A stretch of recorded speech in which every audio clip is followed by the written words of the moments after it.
Tá frio aí? Boa tarde, meus amigos, boa tarde, minhas amigas. Nós estamos aqui na Sociedade de Estudos Espíritas Francisco de Assis, hoje, dia 4 de dezembro de 2025.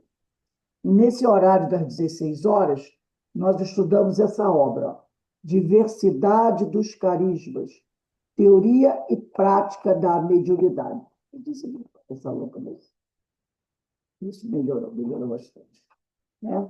Então, nós estudamos essa obra de Hermínio de Miranda.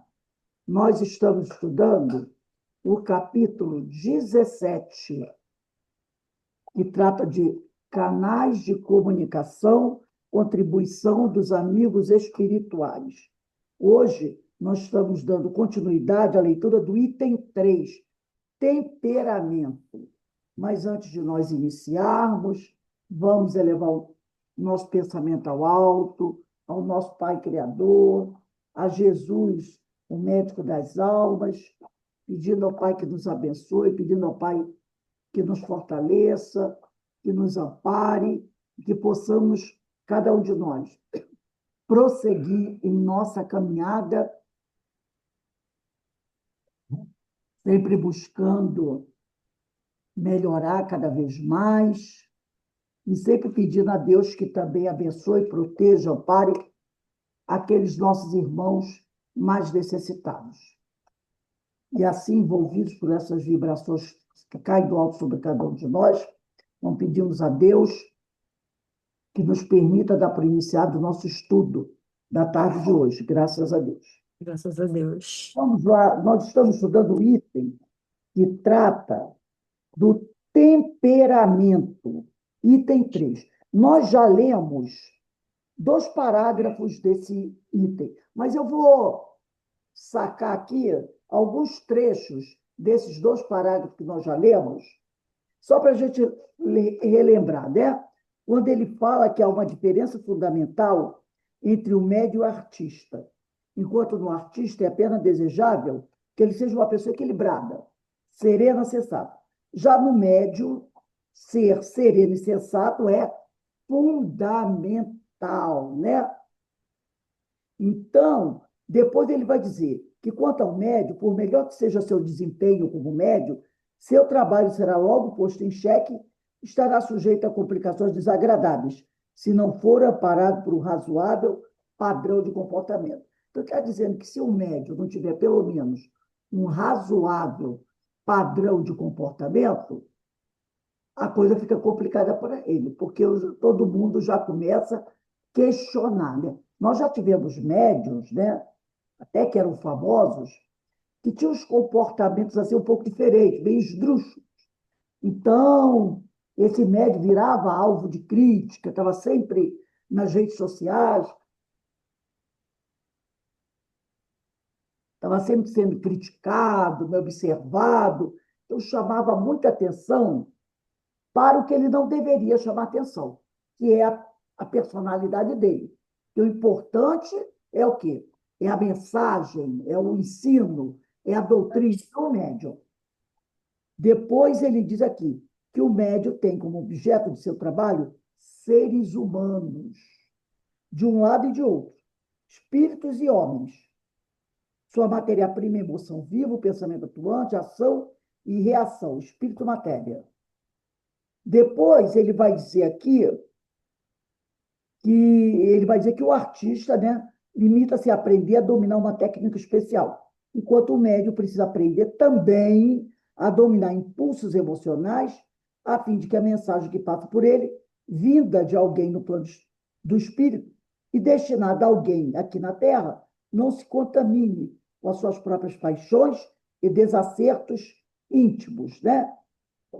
E ele diz aqui que o médium deve se esforçar para que a mesma qualidade de som existente na gravação fonte seja que se reproduz nos alto-falantes com toda a fidelidade e autenticidade possível. Então, que a mensagem dele tem que buscar, ele sempre tem que trabalhar para que a mensagem dele tenha a melhor qualidade, né? Ele compara quando você vai ouvir um disco, né, um disco, nossa senhora, um CD ou um DVD, você espera que a qualidade de som seja muito boa, que aí você consegue apreciar bem a música.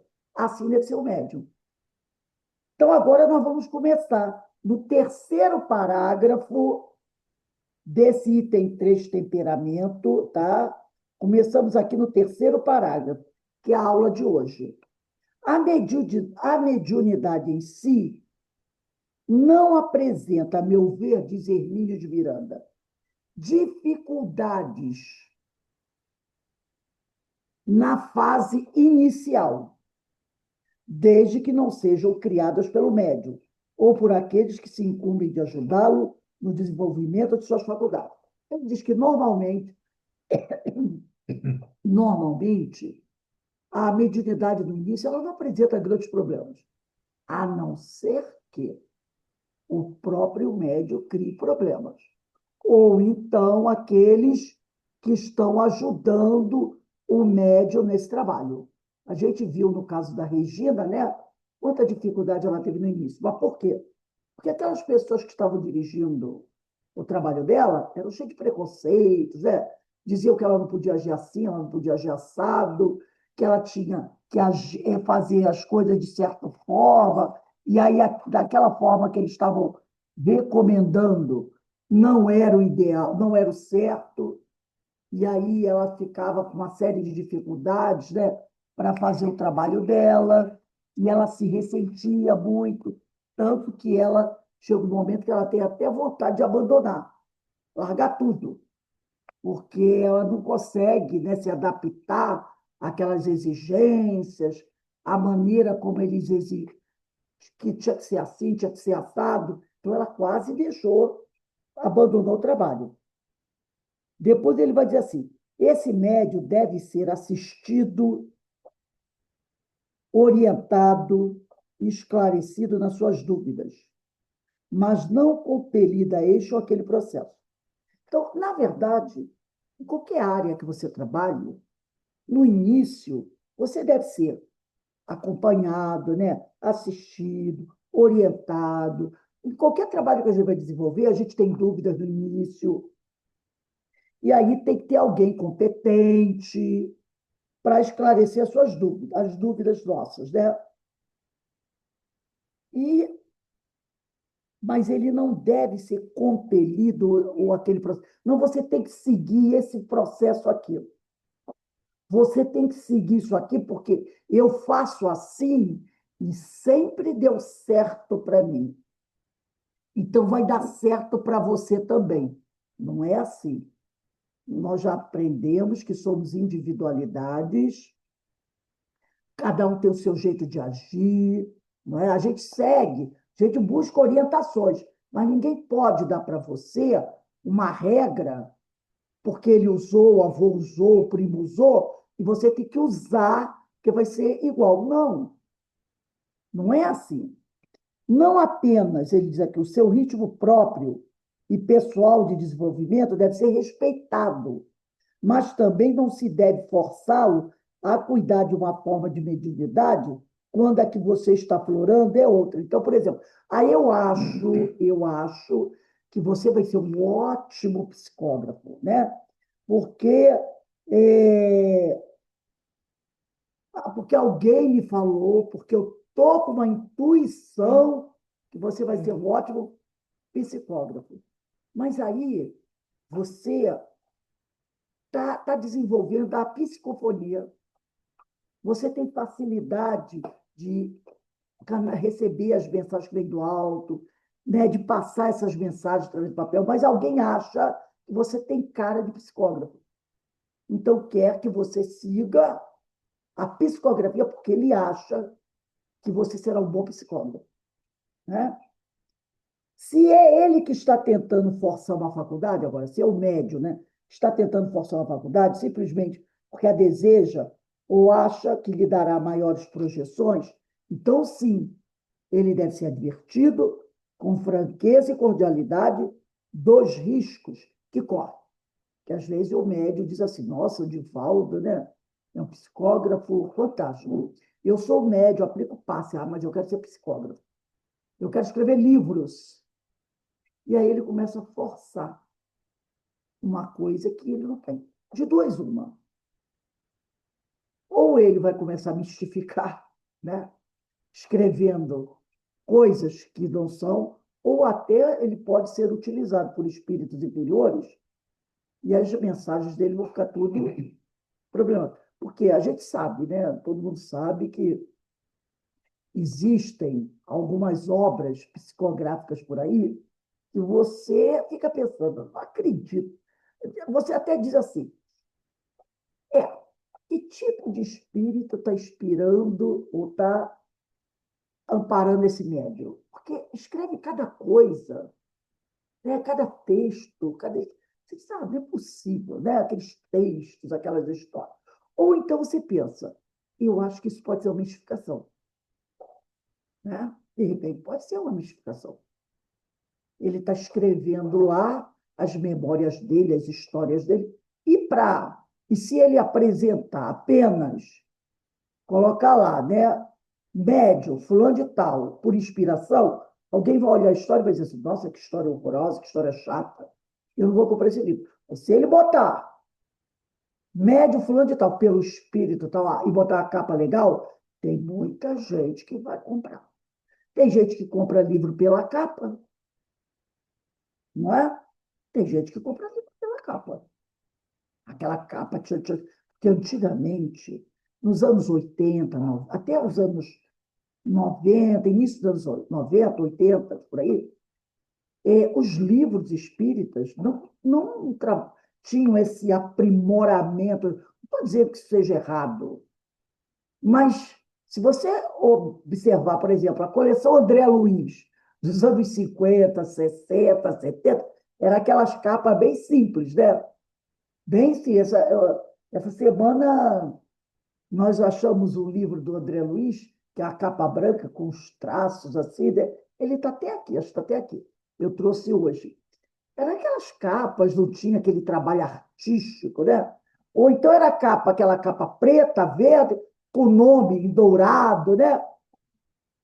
Não me lembro. É de André Luiz. Então, está ali, deve estar ali, ó, perto de baixo, na prateleira de baixo. Esse primeiro. Então, as capas, traz aí para mim. As capas, esse primeiro que está ali. Não, o outro que eu quero. Esse aí, traz esse. Eu sei, eu sei. Eu peguei um aqui, não é do André Luiz, não, do Léo Denis, só para a gente ter uma ideia de como era a capa. Ó, esse aqui é desde de 1900 e qualquer coisa, tá? Olha a capa. Era uma capa branca, né? Esse livro aqui é bem antigo, nossa. Bem antiguinho mesmo. Esse aí já tem até uma modernidade de capa. Mas eu estou falando, as capas eram assim, bem velhinhas, não tinha. Esse aqui até que tem um trabalho, porque normalmente era aquela capa lisa, com nome, né? Autor, pronto. E acabou. Então, nós achamos isso na rua, né? Então, hoje, as pessoas compram pela capa. Tem gente, às vezes, né, que você até compra sem saber que tem. Já aconteceu comigo, eu vi um livro assim, acaba de não me lembrar que eu tinha. Capa boa, legal, tipo, chega em casa e vi, eu tenho esse livro. Só que pô, era outra capa, né? Então, o que ele fala aqui, a gente tem que tomar cuidado com isso. Que às vezes o médium, ele quer ser psicógrafo, então ele quer ser psicofônico, né? Da comunicação de grandes espíritos. E às vezes ele não tem essa faculdade. E aí ele deve ser advertido para não tentar forçar uma coisa que não é para ele. Aí ele continua aqui. Ele deve, porém, ser convencido com argumentos e não com ordens para serem cumpridas sem discussão, que é da sua conveniência deixar que as faculdades se desenvolvam naturalmente. Então, você deve conversar, explicar o porquê, não deve forçar, deve deixar a faculdade se desenvolver naturalmente e não chegar. Não, você não pode, está proibido de fazer isso. Não é por aí. Depois ele diz aqui, e que seja também desestimulado da ambição prejudicial de querer ser o melhor médium do mundo, dotado de todas as faculdades, né? Ah, Carmen, nós estamos no capítulo 17, no terceiro item, que é temperamento, no final, já no final do terceiro parágrafo. Capítulo 17, item 3, temperamento, no final do terceiro parágrafo, tá? Hoje, capítulo 18. Esse é capítulo 18? Ah, é? Ah, é verdade, desculpe, gente. Desenvolvimento. Capítulo 18. É porque eu boto o papelzinho aqui, eu esqueci de trocar o papel, de botar o papelzinho, você bota o papelzinho. Capítulo 18, item 3, temperamento. Final do terceiro parágrafo. Desculpe, eu tenho até que tirar esse papelzinho, eu boto o papelzinho para me ajudar. O seu livro é diferente. Porque meu livro é diferente. Então, ele diz aqui, né? E que ele seja também desestimulado da ambição de querer ser o melhor médium do mundo. Porque tem aquele negócio, né? Eu quero ser califa no lugar do califa, né? Então, Carmen, nós estamos então temperamento, e tem 3 temperamentos, final do terceiro parágrafo, tá? Isso aqui também a gente tem que tomar muito cuidado, que a vaidade é danada. Nem os atletas e nem os artistas ambicionam a tanto. O que eles desejam usualmente é serem bons naquilo que fazem, serem os melhores das atividades de sua escolha. Na mediunidade não há disputa de campeonatos nem medalhas de ouro ao vencedor, porque não há vencedores, no sentido de que o médium possa suplantar outros. Na mediunidade, ganha aquele que serve na obscuridade, aquele que não atrai os holofotes para si, modestamente, com devotamento e honestidade. Quer dizer, quanto mais humilde seja o médium, melhor para ele, né? A gente já sabe disso, a gente já viu esse filme inúmeras vezes, não é mesmo?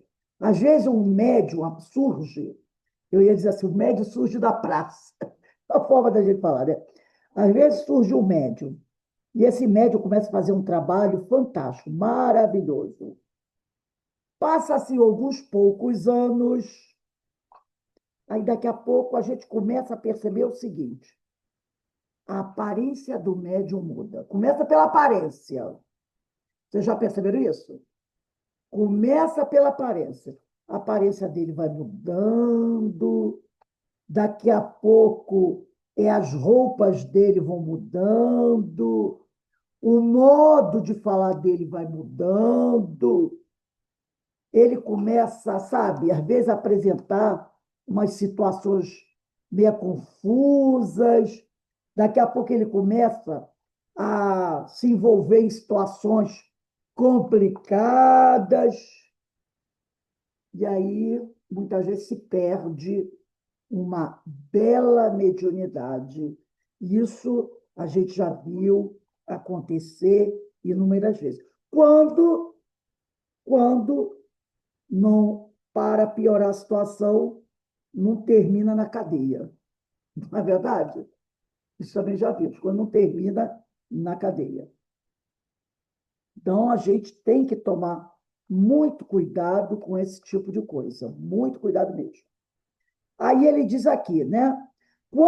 Quem está falando é o Hermínio de Miranda. Quando ouço falar que alguém é um grande médium, fico logo de pé no freio.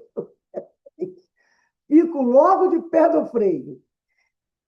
Existem grandes médiums? Mediunidade é grandeza? Muita gente avalia os médios pelos fenômenos espetaculares que podem produzir, ou pela ampla variedade de faculdades que exibem. Quanto a mim, não é isso que busco no médio, diz o Hermínio. Ele ou ela pode até dispor de ampla faixa de sensibilidade. Isso não é defeito. Mas prefiro aquele que, embora dotado de faculdades várias, dedica-se modestamente a uma ou duas para exercê-las bem e com dedicação. Né? Como diz o outro, é melhor um pouco com Deus do que um muito sem Deus, né? Porque a gente sabe o grande problema que nós temos, que é a tal da vaidade. Todo mundo é vaidoso, né? Todo mundo é vaidoso. Então, a gente tem que tomar muito cuidado com isso. Então, aí começa alguém, vai, dá aquela elogiada, puxa, como você é bom, não sei o que lá. Às vezes a pessoa nem faz por maldade, né? Ela quer agradar, ou ela acha aquilo. E aí a pessoa se empolga, o médico se empolga, e aí começa a dar problema. Por exemplo, você vê só uma coisinha pequena.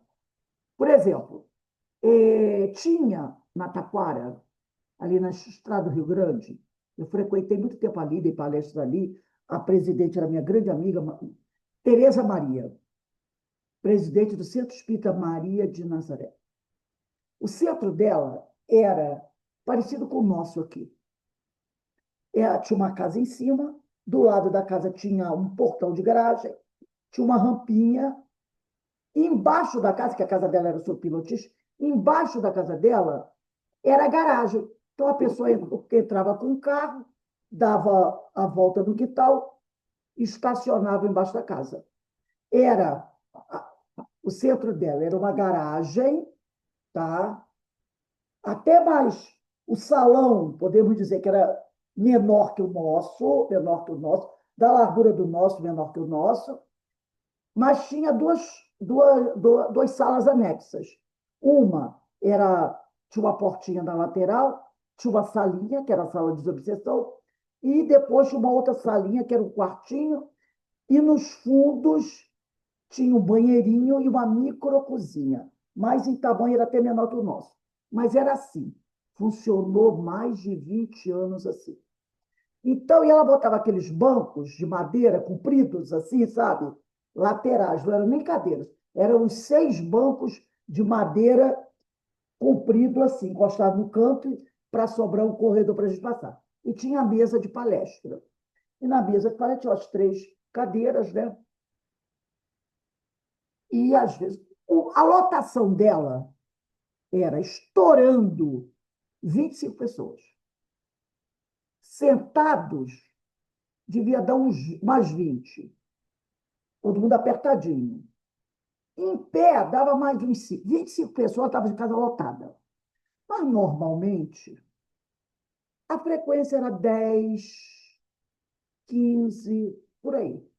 Eu cheguei a fazer palestra lá com 5, 6 pessoas. Eu amava aquela casa. Amo até hoje, porque na espiritualidade ela continua usando. Porque essa minha amiga já desencarnou. E ela era muito conhecida no movimento espírita. Altivo, Porfírio, do Leon Denis, cansava de ir para lá fazer palestra com ela. Deusa Nogueira, o pessoal Leon Denis, ela era muito bem quista. Inclusive, quando ela estava bem doente, né? Ela que me ensinou, disse, Rose, se a situação está difícil, se você está com problema, a coisa está feia, faz assim, penteia o cabelo, bota o batom vermelho na boca e vai à luta. E ela era assim, era uma pessoa cheia de problemas de saúde. Ela usava aquelas bolsas de colostomia, ela tinha problema. Mas quando eu chegava lá, ela era branca, loura, né? Ela estava com o cabelo todo penteado, assim, e o batom vermelho. E ela dizia assim, Rose, ó, batom vermelho, para ninguém saber que você está caindo. É batom vermelho, levanta a cabeça, mete o cabelo e vai. Eu, a partir daí, passei a usar o tal do batom vermelho. E, aí, inclusive, o Altivo, uma vez ela falou para o Altivo assim, Altivo, eu sei que dentro de pouco tempo eu estou para desencarnar, já tá. Aí ele virou para aí ele disse assim, aí ela falou assim para ele, eu só fico lastimando porque eu vou ter que parar o trabalho. Aí ele olhou para ela e disse assim, Tereza, vai parar o trabalho, não, já tem um trabalho preparado para você lá. A gente sabe que o Altivo era o médium, né?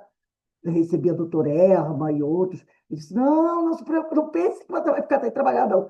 Não, na espiritualidade já tem um trabalho esperando por você lá. Fica tranquila.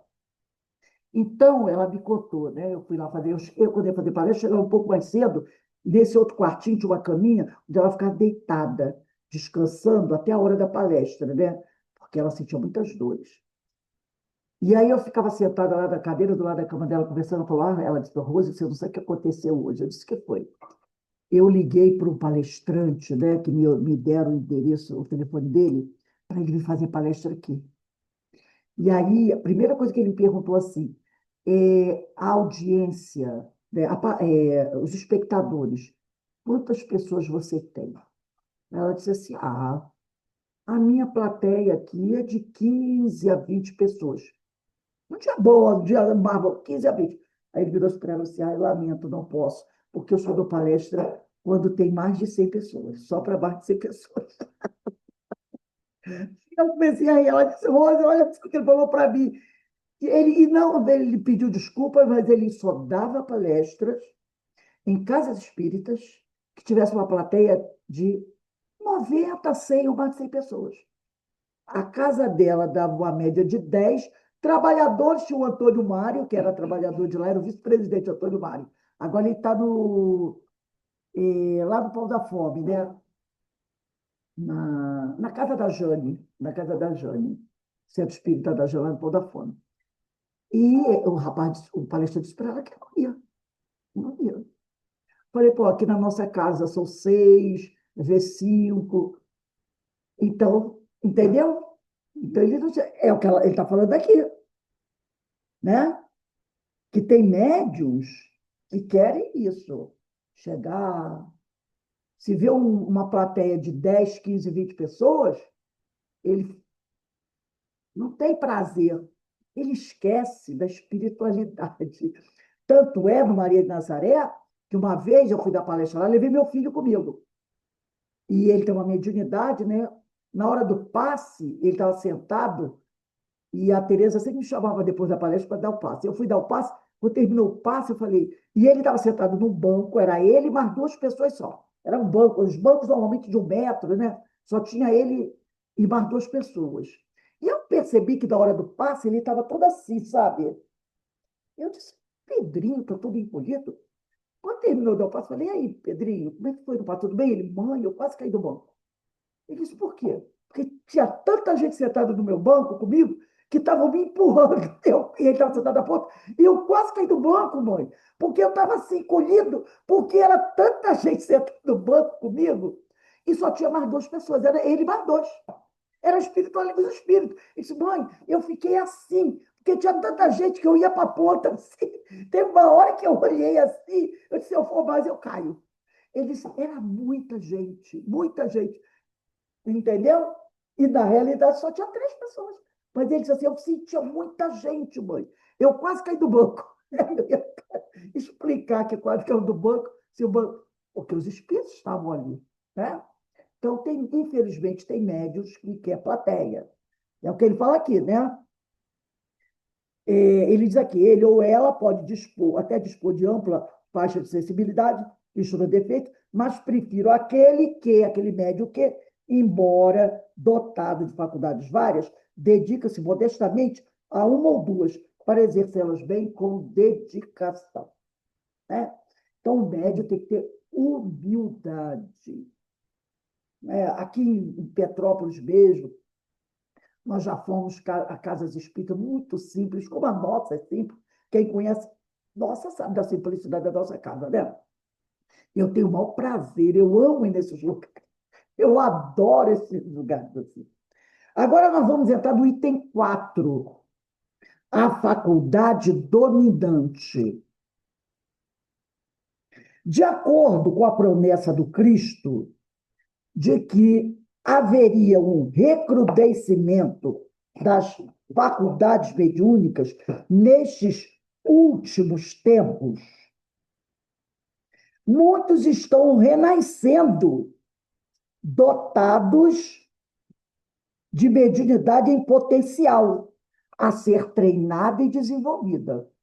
Então, tem muita gente aí reencarnando com mediunidade para ser treinada e desenvolvida. Eu, às vezes, brinco dizendo assim, parece, nos tempos que nós estamos vivendo, que nós vivemos numa floresta que está pegando fogo. O último trem vai partir dessa floresta. De duas uma, ou você fica e morre queimado, ou você pula do trem e vai em frente. Que é como ele diz aqui, tem muita gente reencarnando com mediunidade. Por que será? É só ir lá no livro Emmanuel, capítulo 11, que Emmanuel explica bem quem são os médiuns em sua generalidade. Né? São médiuns que fracassaram, ele usa lá um advérbio, né?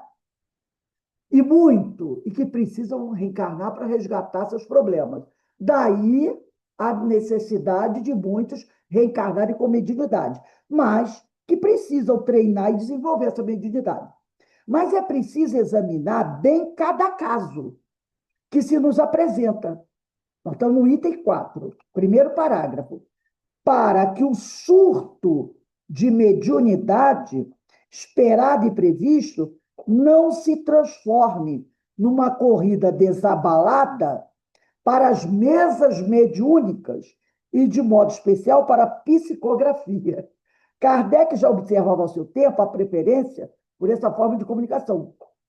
Vejamos bem como ele coloca. E ele fala aqui, surto de mediunidade. Tem um livro do. Ai, meu Deus do céu. Chama-se Mediunidade, do Herculano Pires, José Herculano Pires, onde ele fala sobre a invasão dos médiuns. Ele fala que no período medieval houve, se eu não me engano, a primeira invasão dos médiuns. Foi aquele período das fogueiras, né? Muitos reencarnaram com mediunidade, né? Muitos desencarnaram nas fogueiras com os chamados de bruxos, e que depois vem a segunda invasão, que é mais ou menos na época da codificação, e que agora nós estamos numa terceira invasão, chama invasão de médiuns, né? Então, ele diz aqui, a gente tem que tomar cuidado para que esse surto de mediunidade, esperado e previsto, não se transforme numa corrida desabalada para as mesas mediúnicas. Por quê? Porque o médium fica assim. Alguém diz assim, é médium, precisa desenvolver a mediunidade, vai trabalhar na mesa. Aí coloca o sujeito para trabalhar na mesa mediúnica sem nenhum preparo. Sem nenhum preparo. E aí vai dar problema. Ou para psicografia, porque eu quero psicografar livro, né? Eu quero psicografar. E quem sabe, de repente, né? Eu até ganho um dinheirinho. Tem médios que ganham muito dinheiro, né? Tem médios que não fazem como o Chico fazia, que dava toda a renda dos livros dele para caridade. Como o Divaldo fazia, ia lá para a Mansão do Caminho para ajudar nas obras sociais, né? Tem médio que até faz assim. Ele dá 60% para as caridades, mas 40% é dele. Aí você pergunta, quem a obra é dele? A história é dele, o texto é dele, a orientação é dele? Não. Se é psicografia, o conteúdo vem da espiritualidade. Você foi só o instrumento. No máximo, você deve agradecer a Deus, está fazendo ginástica com o braço. Não vai ficar com o braço e a mão entrevada. Porque, de tanto escrever, né? Ó a musculação que você faz. Como ganhar dinheiro de uma obra psicográfica? Recebeu o dinheiro, é lógico que tem que pagar lá a editora, todo o custo da impressão, e o resto tem que ir para caridade. Nós não podemos. Eu vou pegar o dinheiro do livro para mandar fazer um óculos novo para mim. Não, não, não, não. Nem óculos novo. Você não é o autor daquela obra.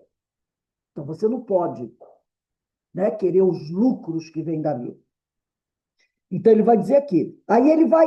O que está escrito aqui, vocês podem escrever com lápis, Livro dos Médios 178. Essa mensagem que está aqui está no Livro dos Médios 178, tá? De todos os meios de comunicação, a escrita manual, diz Kardec, é o mais simples, mais cômodo e, sobretudo, mais completo. Para ele, deve entender todos os esforços. Escreve para mim que esse livro depois vai servir para outro. Então, né? Aqui, ó. Espera aí um instantinho, gente. Da próxima vez você vai fazer assim. Tá? é LN171. De todos os meios de comunicação, a escrita manual é o mais simples, mais cômodo e, sobretudo, mais completo. Para ele, deve entender todos os esforços, porquanto permite se estabeleçam com os espíritos relações tão continuadas e regulares como as que existem entre nós. Com tanto mais afinco deve ser empregado, quanto é por ele que os espíritos revelam melhor sua natureza e o grau de seu aperfeiçoamento da sua inferioridade.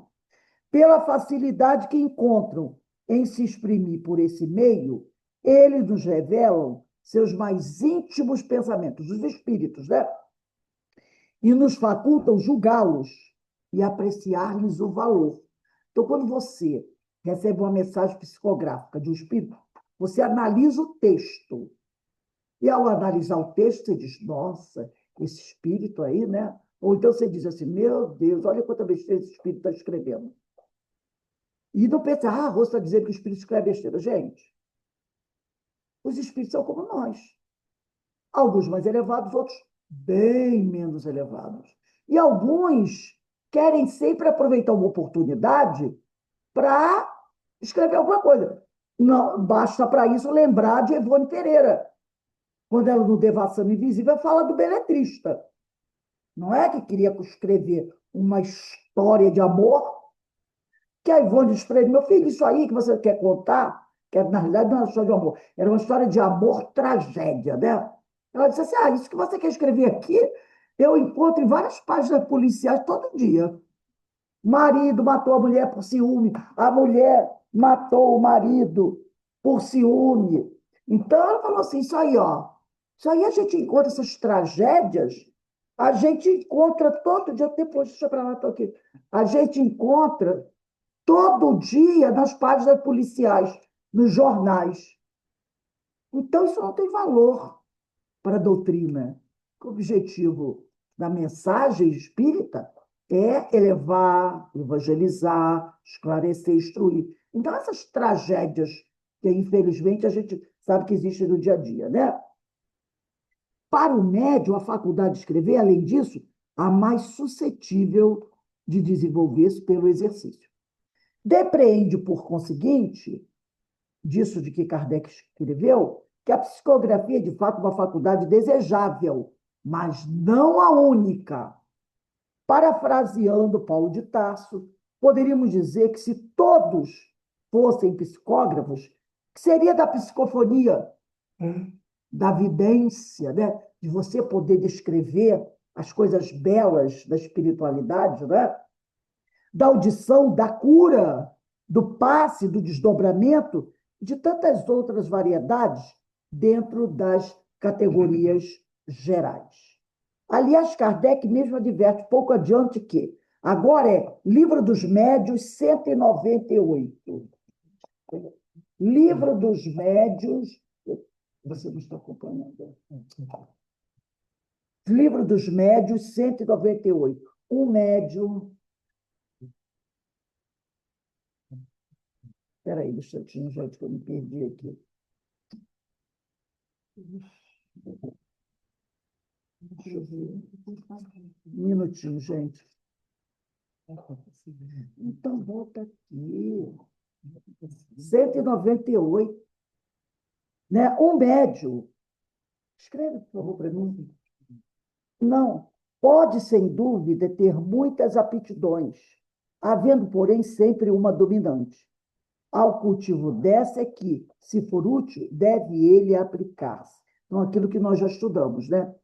Que um médium, ele pode ter muitas aptidões, mas ele deve ter uma dominante, né? Em erro grave, incorre quem queira forçar, de todo modo, o desenvolvimento de uma faculdade que não possua. Deve a pessoa cultivar todas aquelas de que reconheça possuir os germes. Procurar ter as outras é, acima de tudo, perder tempo. E, em segundo lugar, perder, talvez, enfraquecer com certeza de que seja adotado. Então, mais uma vez, né, não só Kardec falou, como o Hermínio falou, que você deve procurar desenvolver aquelas faculdades que você percebe que são mais relevantes, né, que estão ali mais em evidência do que querer atirar em 10 coisas ao mesmo tempo. São palavras inequívocas e que devem ser lidas, meditadas e postas em ação, porque partem de quem teve oportunidade de observar e aprender com quem tinha condições de ensinar. Vejamos, por exemplo, o que acrescenta Sócrates a esse comentário de Kardec. Aí você bota assim, nota item 198, Livro dos Médiuns.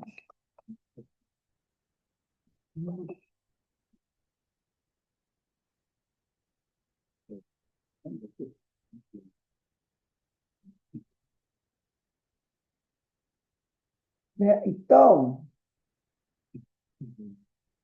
não vou ver.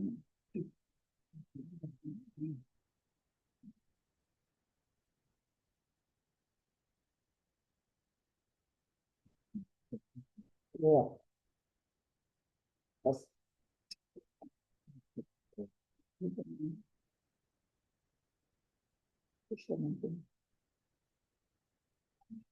não, não tem. Então, ele diz aqui, quando existe o princípio, é nota do item 198 do Livro dos Velhos. Quando existe o princípio, o germe de uma faculdade está. Quando existe o princípio, o germe de uma faculdade, o princípio é esse, o germe de uma faculdade. Esta se manifesta sempre por sinais inequívocos.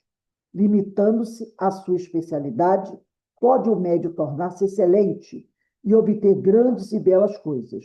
Ocupando-se de tudo, nada de bom obterá. Querendo abraçar tudo, ele não vai conseguir, né, obter coisas boas.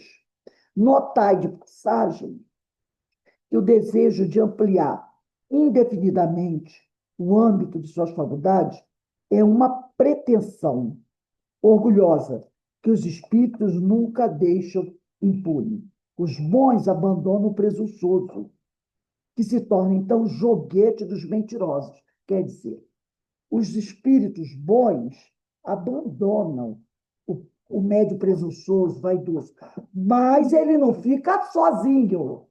Logo alguém vem o quê? Ocupar o lugar dos bons espíritos.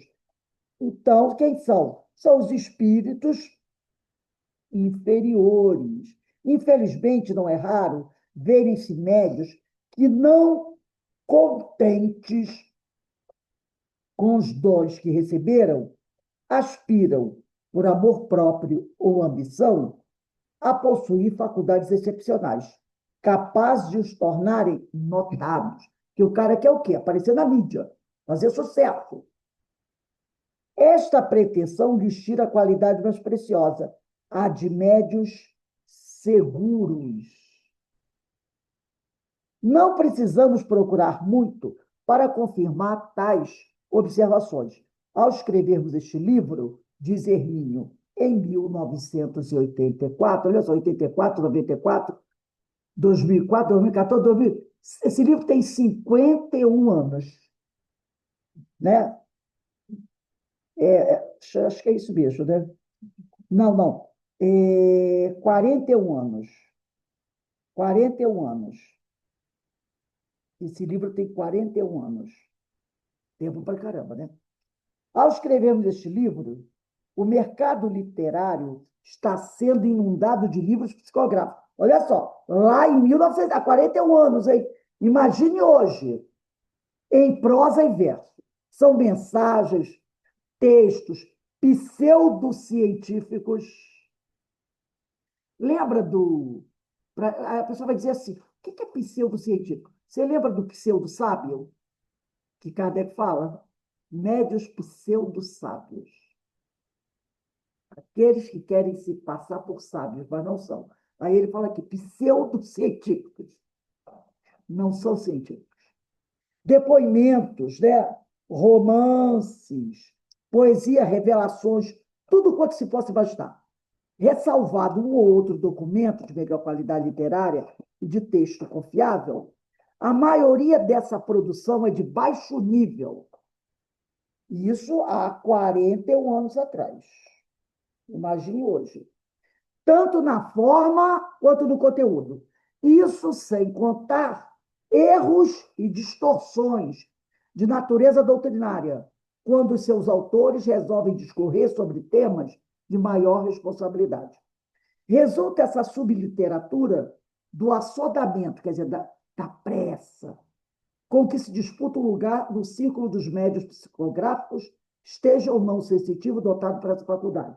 Um desses temas é aquela história de criança cristal, criança diamante, qual era o outro nome que usavam também? Criança índico. Teve muito bom médium que entrou nessa conversa. Criança cristal, criança índigo, criança luminosa, criança isso, criança daquilo. E aí uma vez eu vi um artigo do Richard Simonetti, onde ele falava sobre crianças índigo. Que o pessoal dizia nesse artigo que a criança índigo, ela tem certas vontades, né? Ela é assim, ela é assado, porque ela recebe muita coisa, então ela é uma criança que muitas vezes não obedece. Aí ele falou assim, para mim é um bando de criança mal educada. O que elas precisam é de uma boa educação, tá? E ainda falou assim, quem sabe umas palmadas. E a tal da criança índico, porque tinha gente que deixava as crianças, uma mãe teve lá dizendo, né, as crianças índico faziam o que quisessem. E ele falou isso. Essa história de criança índigo, essa história surgiu com uma escritora americana. Ela escreveu um livro falando de tal da criança cristal, criança índigo, e esse negócio chegou no Brasil, virou febre no Brasil. Não tem nenhum apoio doutrinário. Essa história de criança índigo, criança azul, criança cristal, criança diamante, e tem outros nomes que o pessoal usa também. É o tal do pseudocientífico que ele diz aqui. Ressalvado o outro documento, ele diz a maioria de baixo nível, tanto na forma quanto no conteúdo. Isso sem contar erros e distorções de natureza doutrinária, quando os seus autores resolvem discorrer sobre temas de maior responsabilidade. Resulta essa subliteratura do assodamento, com que se disputa um lugar, quer dizer, a pressa, né? Com que se disputa um lugar do círculo dos médios psicógrafos, esteja ou não sensitivo dotado para essa faculdade. Muitos são atraídos pelo nome na capa de um livro, e por isso, do dizer de Sócrates, tornam-se joguetes de mentirosos. Enquanto assistimos a essa correria para a psicografia, vemos abandonadas faculdades outras da maior importância, como a que leva o médio devotado às tarefas de desobsessão ou doutrinação, a dar passes, consolar o sofredor, assistir um doente, alegrar o solitário. Então, deixam de fazer isso para querer ser um escritor espírita. Mediunidade não é privilégio concedido a alguns e negado a outros, para que aqueles possam projetar-se e estes não. Volta a Emmanuel. Capítulo 11, item 11 do livro Emmanuel. As faculdades são distribuídas segundo um programa de ação previamente acertado, como instrumento de trabalho para ajudar o processo evolutivo do próprio médium e dos seres aos quais ele estender a mão para socorrer. É, portanto, responsabilidade e não título de nobreza ou destaque social. Seria bom envolver todo esse parágrafo. Mediunidade não é privilégio concedido a alguns e negado a outros, para aqueles que possam projetar-se, e a estes não. E depois ele vai dizer, né?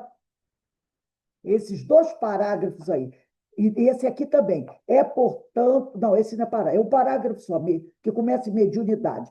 É, portanto, responsabilidade e não título de nobreza ou destaque social, para ficar bonito na mídia, né? Tem gente que quer ficar bonito na mídia.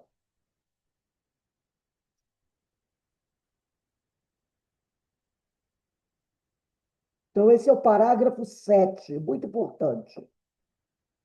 Sobre esse aspecto específico, colho no depoimento de uma pessoa algumas observações.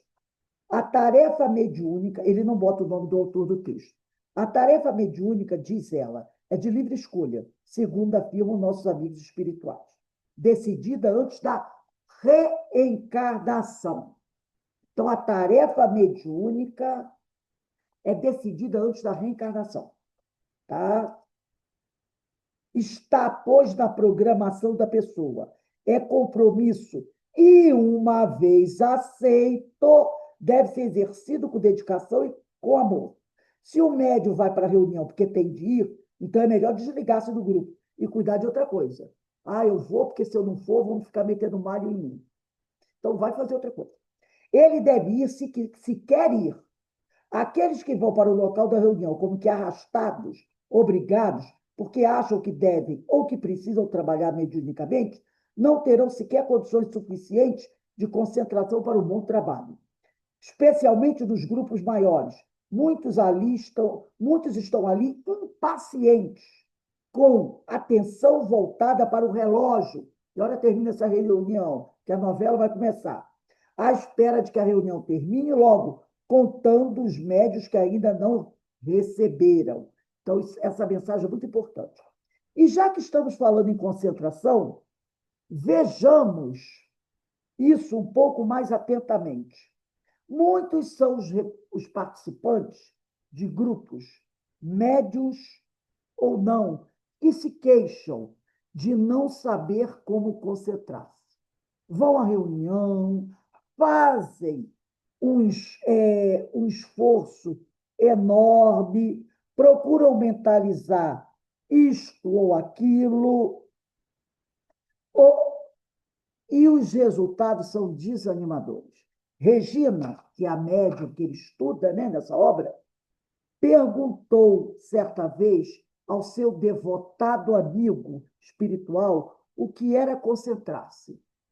Como é que a pessoa encarnada, isso é uma grande dúvida, gente, para muita gente, deve concentrar-se durante o trabalho mediúnico? Essa é a famosa pergunta.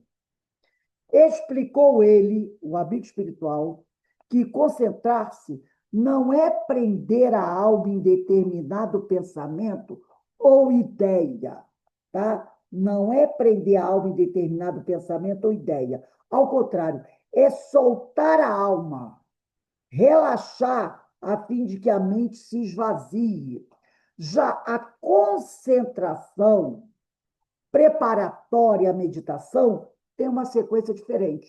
Então, ele vai dar aqui um roteiro que é bom todo mundo prestar atenção para a gente, né? Então, ele diz aqui, ó, após uma espécie de limpeza prévia da mente, que a gente deve fazer, eliminando preocupações do momento e tensões provocadas pela vida material, deve ser buscado um tema de natureza evangélica. Então, a pessoa deve sentar e tentar tirar da mente as preocupações do dia a dia. Eu vou parar de pensar na dívida que eu tenho que pagar, no remédio que eu tenho que comprar, naquilo que eu tenho que fazer amanhã. Procura parar de pensar nisso, tá? Deve ser buscado um tema de natureza evangélica, por exemplo, com o qual a mente possa repousar e tranquilizar. Então, você começa a imaginar, no caso aqui, o que eu faço? Qual é o tema evangélico que eu mais gosto? Que é uma coisa que eu fico, às vezes, parado um tempão. É isso que ele fala. E procura esvaziar. Eu fico imaginando, como eu vi uma vez no filme, Jesus andando pelas estradas, que não eram asfaltadas, lógico, ou pelos campos, que às vezes eles iam cortando caminho pelos campos, conversando com os discípulos. Sabe? O que era naturalmente, porque o pessoal diz, Jesus o tempo todo estava sisudo, ensinando, comendo. Não. Às vezes eles tinham que ir de uma cidade para outra. A viagem, às vezes, levava 2 dias. Então, eles iam caminhando a pé, porque ninguém tinha cavalo nem carroça. Às vezes, eles iam pelas estradas, outras vezes, eles iam pelos morros, outras vezes, eles iam pelo campo, no meio dos campos.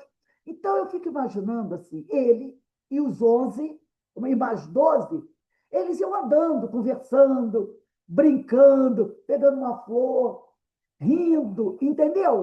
Imagine você e um grupo de amigos fazendo uma caminhada. Então, às vezes, eu fecho meu olho e fico imaginando essa cena. Eles tranquilamente caminhando pelas estradas, pelo campo, conversando ali, rindo, um brincando com o outro, sabe? Fazendo o que passa. É essa imagem que eu fico pensando né? E aquilo, para mim, me tranquiliza, né? Eles fazendo uma viagem, de repente, de Jerusalém para Jericó, ou para outra cidade qualquer, como eles faziam, né? Todos eles, e eles iam andando, Jesus ia no meio deles. Às vezes a gente vê fotos assim, né?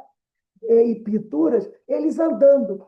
Para mim, essa é uma imagem fantástica, que eu adoro, sabe? Ver aquele campo, aquele morro, aquele mato, né? Aquele mato rasteiro, e eles andando ali com aquelas sandálias, com aquela caminhando estrada fora. Passando, às vezes paravam para comer alguma coisa, para descansar, beber uma água. É isso a imagem. Então, ele diz aqui: você tem que buscar um tema de natureza evangélica, por exemplo, com a qual a mente possa repousar tranquilizar-se.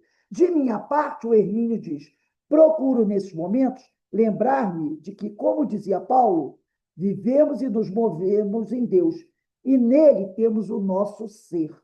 É que, portanto, estou entregue a ele, indestrutível, imortal.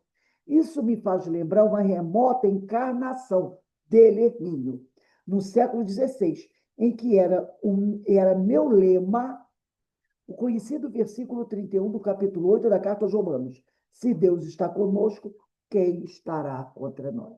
Ele conta aqui porque o Hermínio já teve revelação de várias reencarnações dele. Ele aqui traz uma, né? O problema se resume, portanto, em nos colocarmos nas mãos de Deus, como escreveu Antero de Quental, poeta, né, ainda encarnado. Na mão de Deus, na sua mão direita, descansou afinal meu coração. Do palácio encantado da ilusão, desci a passo e passo a escada estreita. E termina: dorme o teu sono, coração liberto. Dorme na mão de Deus eternamente. Nada me relaxa tão profundamente como esse pensamento genial e tão bem expresso. Não é assim por um esforço de vontade, um trabalho quase braçal e físico, que vamos conseguir a concentração. Paradoxalmente, é evitando qualquer esforço. Um bom dicionário nos dirá que concentrar é dirigir-se para um centro, buscar um centro. Nada conseguiremos, portanto, se procurarmos esse centro em nós. Pois, definitivamente, não somos nós o centro do universo, né?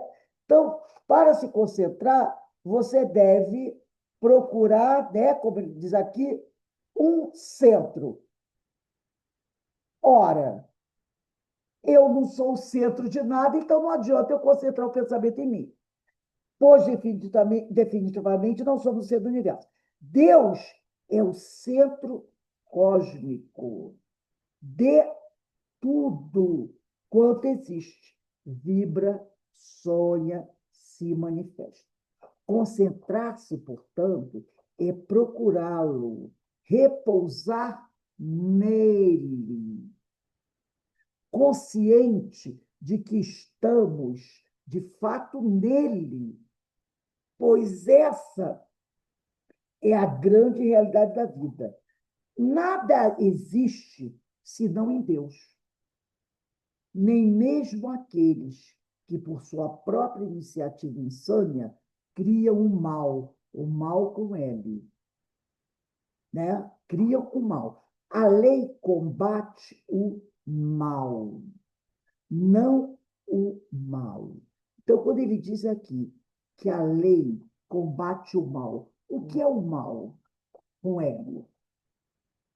O mal com L é o egoísmo, a vaidade, o orgulho, o sentimento. A lei combate esse mal, e não o mal com o que é ação. Entenderam? O que a pessoa pensa que a lei combate o mal com o homem foi lá e roubou o banco. A lei de Deus vai combater o assalto. Não. A lei combate o mal com L, o contrário de bem. Por que esse homem está assaltando o banco? Entendeu? A lei combate o mal com L, o vício, o sentimento ruim. Não é isso que a lei de Deus trabalha?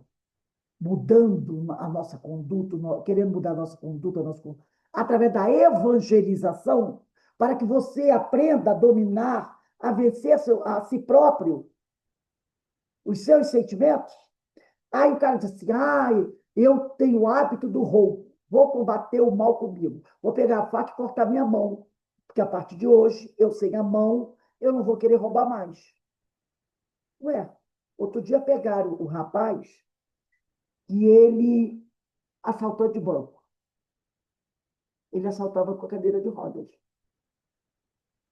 Cadeira de rodas. Ele assaltava as pessoas. Ele ficava da esquina na cadeira de rodas, as pessoas passavam, ele apontava a arma e roubava. Ele não tinha perna para correr, nem para andar atrás, mas ele roubava. Não tinha perna, mas era assaltante. Então, a lei não combate o mal, a ação, o mal com o. Ela combate o mal com ela.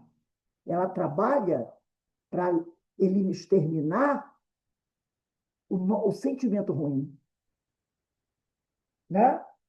O sentimento ruim. É o combate ao egoísmo, ao orgulho, às escolhas equivocadas do livre-arbítrio. Onde, pois, estaríamos concentrados em paz, se não em Deus? Em suma, a concentração não é um estado de tensão, mas de relaxamento. Compreendido isso, não fica difícil concentrar-se. E uma vez relaxados, os músculos e a mente escorrem de nós, como de uma esponja embebida em água, todas as tensões, deixando desimpedidos os circuitos por onde os amigos espirituais podem fazer fluir seus pensamentos. Eu vou ler aqui, eu não pedi para vocês que eu ensine, três questões do Livro dos Espíritos. Uma delas é a 658, que vocês podem escrever aí, né?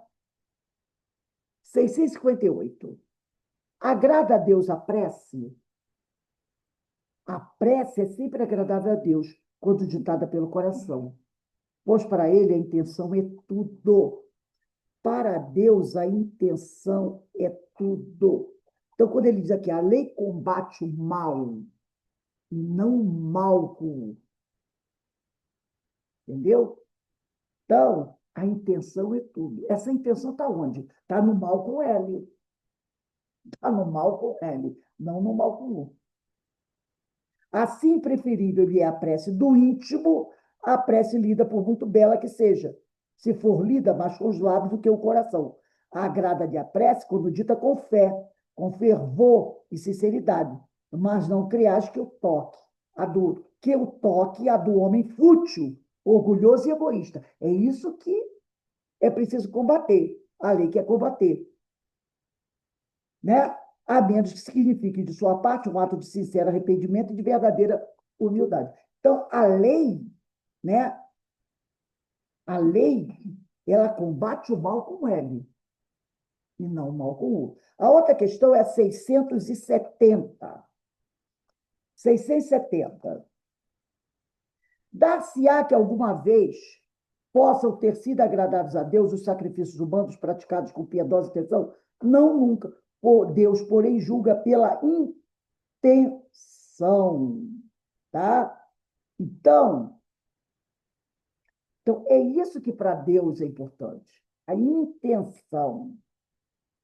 Como está o nosso coração? E a outra é a 672, né? Quando ele pergunta, a oferenda feita a Deus de frutos da terra tinha a seus olhos mais mérito do que o sacrifício dos animais? Aí ele volta a dizer, já vos respondi, declarando que Deus julga segundo a intenção, que para ele pouca importância tinha o fato. Então, a lei, ela combate o mal. Deus vê a nossa intenção. Então, Ô, Rose, tem uma expressão que diz assim: de intenção o inferno está cheio. Não tem essa expressão? a intenção, o inferno está cheio, né? Então, as pessoas, né, ficam muito preocupadas com a ação. Mas a lei de Deus ela foca no sentimento, na moral. É ali que ela vai trabalhar, é isso que ela vai combater. Porque o homem moralizado não pratica o mal com o. Entendeu? O homem moralizado não pratica o mal com o. Mas se o homem não for moralizado, ele tem o mal com ele nele e ele pratica o mal com o, que é a ação. Então, a lei de Deus foca onde?